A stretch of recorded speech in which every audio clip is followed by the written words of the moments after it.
Well, hello to you. I'm Fox 26 meteorologist Ramisha Shade. It's that time of the afternoon where, of course, I'm going to track the tropics and let you know what's happening out there. Do we have any other tropical systems headed towards Houston and the rest of Southeast Texas? I hope not, because we've been through enough this week. Of course, we have already been hit by a hurricane, of course, Category 1, 80-mile-per-hour Hurricane Beryl that came barreling through the Houston area early Monday morning. Sustained winds with that hurricane right around 80 miles per hour, but when you factored in the gusts, we had gusts around 90, almost 100 miles per hour push right through the heart of the Houston area Monday. That's why we're still trying to recover. So many trees down, power lines down. Of course, we got over a foot of rain, so we are going to have to spend some time recovering. Still close to 1 million people without power. At least, though, Beryl long gone. Do we have anything else out there? Well, I am closely monitoring this area of low pressure that's sitting right off of the Carolina coast, very close to making landfall. We've got a lot of flood watches, flood warnings. We've had flash flood warnings around the Raleigh area over the last few hours. And this is not even a tropical system. This is just a disturbance, a potential tropical system, an area that the National Hurricane Center has been monitoring. But at this point, they put the chance for tropical cyclone development at near 0%. The reason? Upper level conditions are unfavorable for development, and it is very close to pushing on shore for that Carolina coast. But whether it's a tropical system or not, you can still see a lot of flood watches.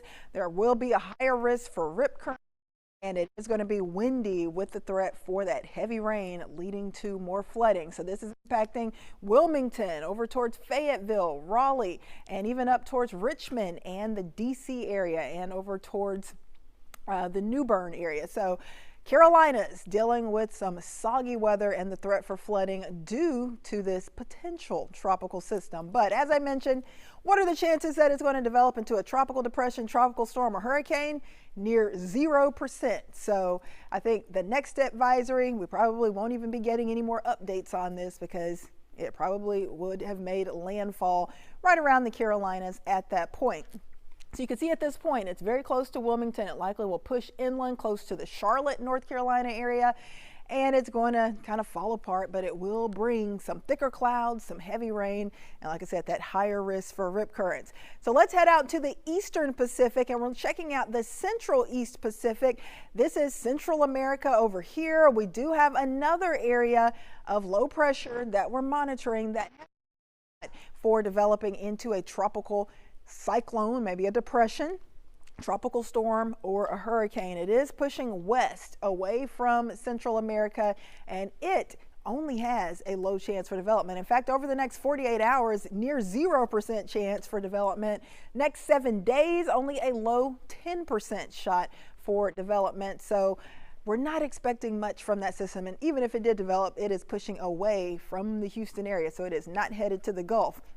I want to talk about the Saharan dust because this is the time of hurricane season where we typically get some of this Saharan dust in parts of the Atlantic and even into parts of the Caribbean and Gulf of Mexico. As you can see, we have that thicker dust pushing across a big chunk of the Atlantic into the Caribbean, and not as much for the Gulf of Mexico, but a little bit showing up there. So this Saharan dust actually acts to inhibit or limit tropical storm, tropical depression, and hurricane development. So we're hoping this dust hangs around and stays a while because you know what? We need a break. We've already been hit by a hurricane already this season, even though it's still early on in the season, and we certainly don't need anything else coming our way.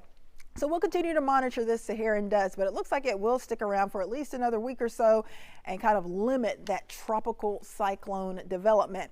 However, if we were to get anything popping up out there, we've got plenty of heat. The Gulf of Mexico bringing the heat, that's for sure. We've got water temps well into the 80s. It is super warm water that we're tracking in the Caribbean and in the Atlantic as well. So if we were to get a system to develop, there's definitely enough warm water out there to fuel that system and kind of keep it going. But of course, we have that Saharan dust kind of acting to limit the development of those systems. So we'll be monitoring things closely. Those are the only things that we're watching and tracking in the tropics right now. So nothing heading into the Gulf of Mexico that you have to worry about for the Houston area.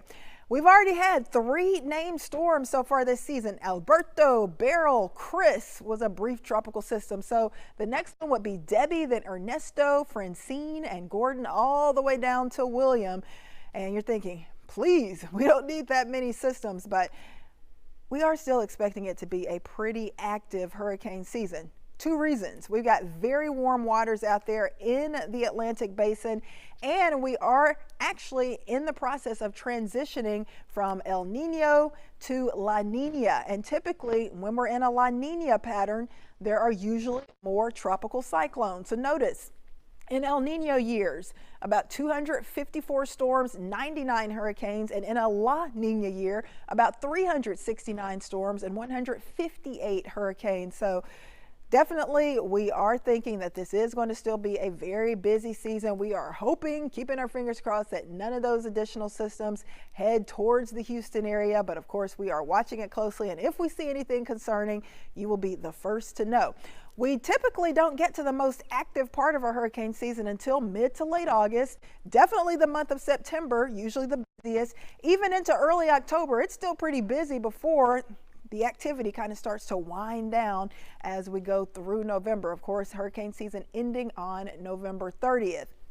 So for now, we're still trying to clean up. We're still recovering from Hurricane Beryl that hit the Houston area on Monday with over a foot of rain and 70 to 100 mile per hour winds.